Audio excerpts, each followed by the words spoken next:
भी इनिशियल है, ठीक ना। देख चुके हैं कंजर्वेशन ऑफ मोमेंटम।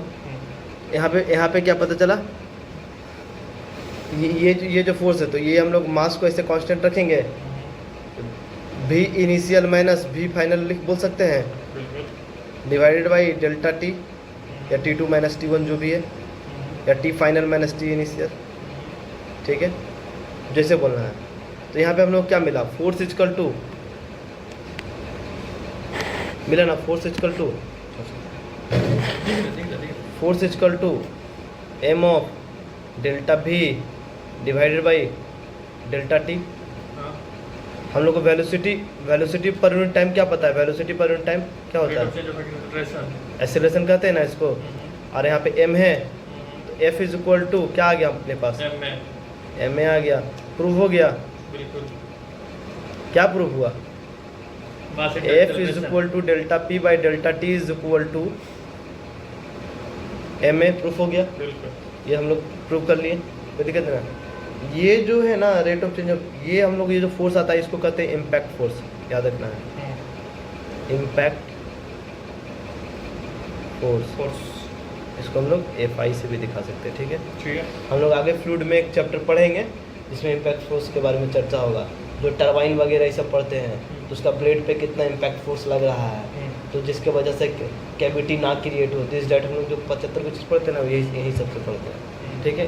तो यही हो गया मेन कॉन्सेप्ट, यहीं से सब अब चलेगा आगे, तो इसलिए हम लोग को मेन कॉन्सेप्ट को क्लियर पकड़ते हुए चलना है, ठीक है ना। एक एग्जांपल देख लेते हैं, ठीक है, एक एग्जांपल देख लेते हैं।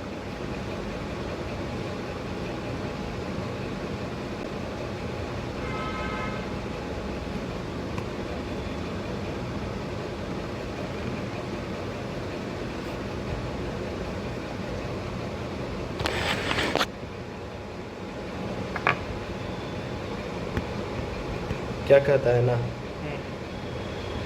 कि ये गाड़ी है, ठीक है, कितना केजी का गाड़ी है, छोटा सा है, 50 केजी का गाड़ी है, ठीक है। अब ये ऐसे चल रहा था, इधर दीवार है, क्या है ये, वॉल है, इस पर आएगा, टकराएगा, तो ये जो इम्पैक्ट फोर्स डेवलप, टकराने पे एक फोर्स डेवलप होगा ना, इसके पास तो अपना मास है, तो m इंटू वी है, तो वेलोसिटी है, तो मतलब ma एक्सीलरेशन आ गया ना, वेलोसिटी पर यूनिट टाइम। तो हम लोग जितना स्पीड में लेकर के जाएंगे, जितना टाइम में टकराएंगे, तो उसमें एक हम लोग को फोर्स डेवलप होगा, तो यहाँ पे हम लोग निकाल सकते हैं। ये force would be equal to impact force, हम लोग को पता है, ये तो टकराने वाला फोर्स हो गया, ठीक है। तो यहाँ से इम्पैक्ट फोर्स, ये रिएक्शन दिया इधर, तो हम लोग ये फाइंड करना है इम्पैक्ट फोर्स। अब हम लोग को क्या, F इक्वल टू बताने का, वेलोसिटी भी तो बताओ। हाँ, दोनों बताते रहे कि ये 50 किलोमीटर पर आवर की स्पीड से चल रहा है, 50 किलोमीटर पर आवर की स्पीड से चल रहा है, कितना देर में टकराया, ठीक ना।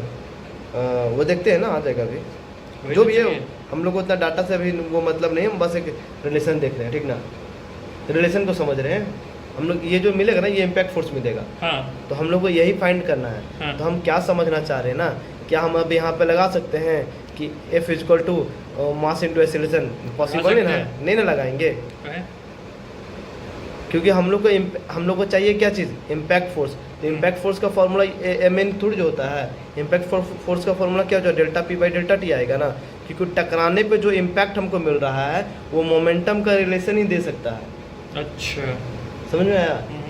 तो अब जब भी क्वेश्चन आगे पढ़ेंगे ना, तो इम्पैक्ट जो टकराने के बाद जो भी पूछा जाएगा ना, तो उसके लिए फॉर्मूला ये यूज होगा, ये नहीं यूज होगा। तो इम्पैक्ट के लिए ये यूज होगा, ये टकराया है ना, टकराने के बाद का हम लोग, टकराने के बाद जो फोर्स डेवलप हो रहा है, तो उसके लिए ये फॉर्मूला यूज करेंगे, मोमेंटम का रिलेशन वाला, ठीक ना।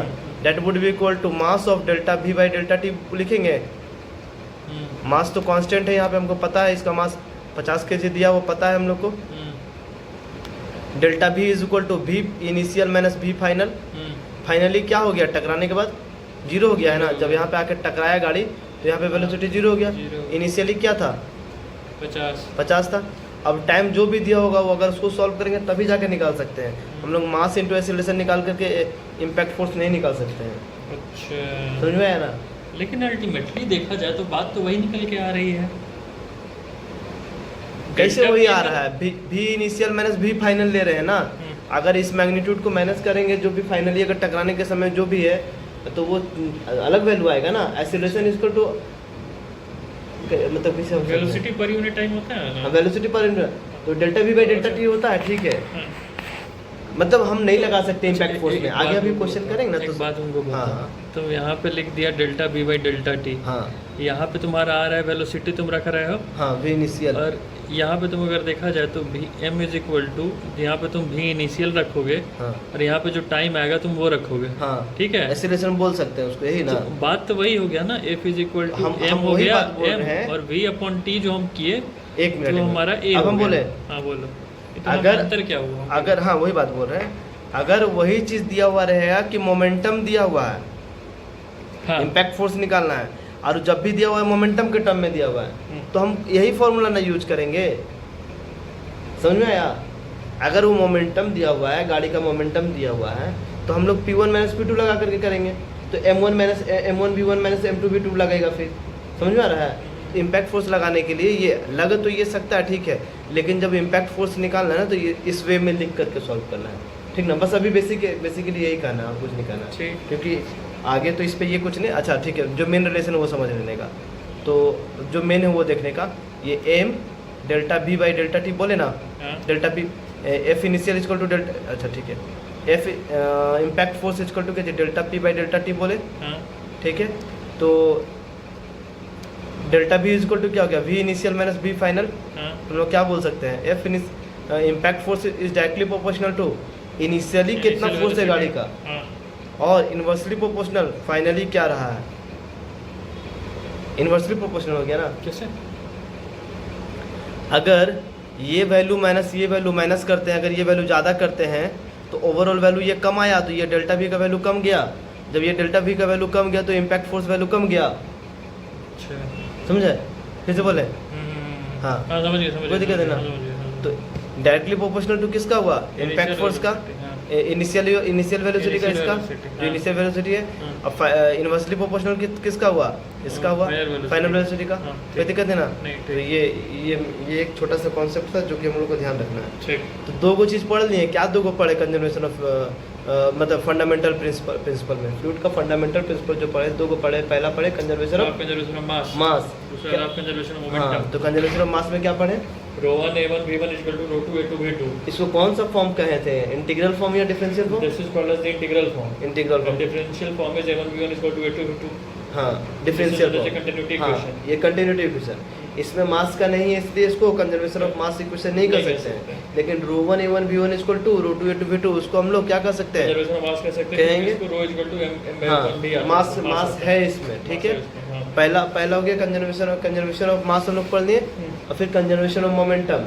तो F is conservation of momentum, F equal to momentum के बारे में बात कर रहा है। तो न्यूटन का सेकंड लॉ का था delta P by delta T, यही conservation of momentum Newton second law है। तो इसको हम लोग समटाइम क्या बोलते हैं कंजर्वेशन ऑफ मोमेंटम को, Newton second law, Newton second law पे आधारित है ये।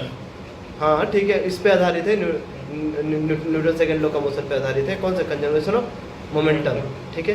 तो F equal to delta P by delta T हम लोग को पता है, बोलेंगे कोई दिक्कत नहीं। और ये जो delta P by delta T equal to F आ रहा है, ये एफ जो है तुम्हारा हम लोग का कौन सा है, इम्पैक्ट फोर्स है, इम्पैक्ट फोर्स। हाँ टकराने के बाद जो भी फोर्स मिल रहा है, तो आगे हम लोग पढ़ेंगे तो उसमें हम लोग को देखना है कि क्या क्या इम्पैक्ट फोर्स हम लोग को है, ठीक ना। ये हो गया, हम लोग यहाँ तक कोई दिक्कत नहीं है, आगे बढ़े।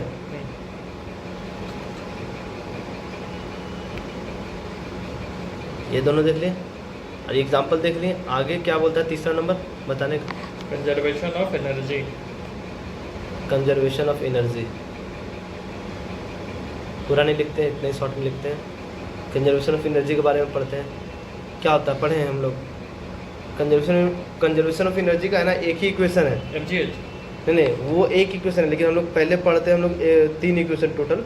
इसका पहला इक्वेशन पढ़ते हैं, ए नंबर में पढ़े हैं, P by gamma plus of V square upon 2g अच्छा plus of Z equal to constant. दूसरा पढ़े हैं p upon rho g gamma plus V square upon 2g p square लिख दिया, जेड 2g है, P sorry V square upon 2g plus Z multiply with gamma is equal to constant अलग तरीका, ठीक है थोड़ा सा, ठीक है। दो, तीसरा हम लोग क्या पढ़ते हैं, पी बाई गामा, यही इसको हम लोग पुट बीच में ही रखेंगे, V square upon 2g plus Z multiply with gamma के जगह पे हम लोग यहाँ पे रो से मल्टीप्लाई कर देते, सॉरी जी से मल्टीप्लाई कर देते हैं, ठीक ना, इज इक्वल टू कांस्टेंट। अब समझ जी से अब समझने का, इसको हम लोग कौन सा फॉर्म कहते हैं, डेटम फॉर्म या फिर हेड फॉर्म, याद रहेगा। इसको कौन सा कहते हैं, प्रेशर फॉर्म, प्रेशर फॉर्म, ठीक ना। इसी को हम लोग क्या कहते हैं, Bernoulli energy equation, Euler equation, Bernoulli Euler equation इसको बोलते हैं, बर्नौली इक्वेशन कहते हैं। तो यूलर इक्वेशन तो हम नहीं ज़्यादा सुने हैं। ये तीनों जो है, ये तीनों को हम लोग क्या कहते हैं, बर्नौली इक्वेशन, बर्नौली इक्वेशन, हम तो यही जानते हैं अभी तक, बर्नौली इक्वेशन ही है, ठीक ना, बर्नौली इक्वेशन, कोई दिक्कत, ये तीनों को बर्नौली इक्वेशन कहते हैं। देखें आगे, ये बर्नौली इक्वेशन का पहला फॉर्म डेटम फॉर्म हो गया, बर्नौली इक्वेशन का दूसरा फॉर्म प्रेशर फॉर्म हो गया, बर्नौली इक्वेशन का तीसरा फॉर्म हो गया कौन सा, एनर्जी फॉर्म। इसी के आधार पर हम लोग क्या पढ़े, कंजर्वेशन ऑफ एनर्जी। तो हमको पढ़ना था मेनली ये कि एनर्जी को, तो ये देखने का, इसको सॉल्व करके थोड़ा दिखाते हैं हम। पी बाई गामा को हम लोग जी, पी बाई गामा तो रोजी हुआ ना, multiply by G, G cut गया, plus V square upon 2 G ऊपर मल्टीप्लाई होगा तो कट जाएगा, plus Z G is equal to constant. हम लोग क्या बोल रहे हैं, एनर्जी फॉर्म है ना, तो एनर्जी हम लोग ला के दिखाएंगे ना। एनर्जी इज इक्वल टू क्या होता है, एनर्जी को क्या कहते हैं, वर्क डन, ही तो एनर्जी है ना, वर्क डन को ही एनर्जी कहते हैं। Work done is equal to क्या होता है, work done is equal to force into displacement होता है, ठीक है ना। तो जब फोर्स इंटू डिस्प्लेसमेंट होता है तो क्या इसका न्यूटन मीटर हुआ, मैग्नीट्यूड न्यूटन मीटर, तो न्यूटन मीटर हमको आना चाहिए ना, ठीक है। तो जेड जी बोर्ड नहीं ना हो रहे हैं यहाँ पे, नहीं, अब समझते हैं जेड जी का मैग्नीट्यूड क्या होगा। सबसे पहले हम लोग जेड समझते हैं, जेड का, हाँ जेड का वैल्यू क्या होगा, सिंस हम लोग जानते हैं pressure is equal to rho into G into H को हम लोग जेड लिख सकते हैं, हाइट का टर्म में बात करें तो जेड इज इक्वल टू क्या हो गया, पी बाई रोजी हो गया, तो पी इज इक्वल टू क्या हो गया, न्यूटन पर मीटर स्क्वायर हो गया, ठीक है। डेंसिटी का क्या हो गया, KG per metre cube, KG metre cube ऊपर चला जाएगा, कोई दिक्कत, मल्टीप्लाई विद जी का मीटर पर सेकंड स्क्वायर हुआ तो मीटर सेकंड स्क्वायर ऊपर चला गया, कोई दिक्कत। काटना शुरू करते हैं हम लोग, काट दो, नहीं अभी नहीं काटेंगे, काहे नहीं काटेंगे, अभी देखते हैं ना।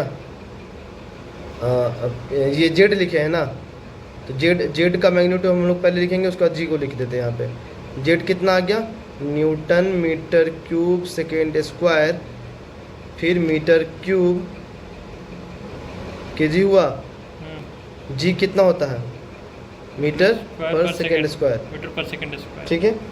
अब हम लोग काटेंगे, हम लोग को आना चाहिए न्यूटन मीटर आना चाहिए ऊपर में।